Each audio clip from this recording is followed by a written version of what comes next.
چی الان چه جدیده دنیا با تو خوبه به مایده نگو همینه ماه دیگه هرچی حال میداد دیگه حال نمیده همه چی الان سیاه سفیده دنیا با تو خوبه به ماریده نگو همینه واره دیگه یه شانس بده یه بار دیگه هرچی حال میداد دیگه حال نمیده یزید تو کارم گیره نچست برکی بهم پا میده نگو همینه واره دیگه یه شانس بده یه بار دیگه ببین میدونم که ان زدم یه بار یا تو سه بار رل ما نره باز لیلی و مجنون فقط برا قصه هاست الو بردار اون تلفن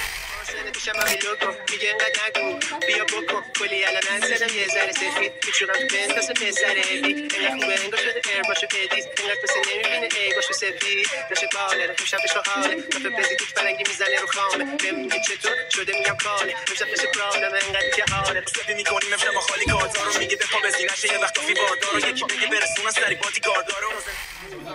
رسیدم اینا تو زدم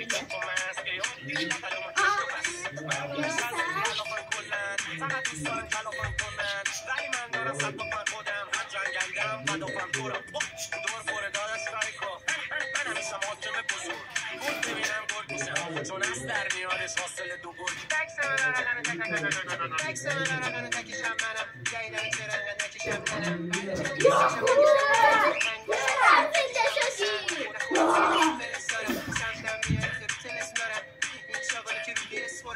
سر رو میگم برام یو پی اس کنن داشت امیر میگه نیم فیس بیاد میگم مطمئن شدش ویو پیج بیاد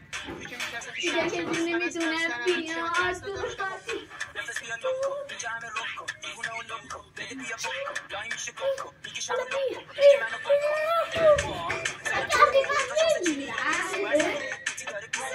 همه رکولا رو زده ولی میگینس دازم کردن همه توینه بی بی اس هاجی گاین مرامه نبه تتو بگو بونی نتو بیاد اینجا نتو جوی سیستایی بوداش کنن کتو بفرست لوکو بیا مردتو بده بیا لوکو بگو بیاز بگو کریس اینجا میکنم کوکو اینجا بهم بگو کریس همه توی شوکو به باز میگه بیریز دوست دارم لوکو بگو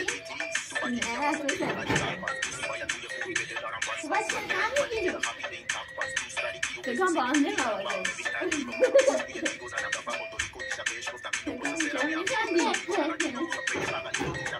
Allah bia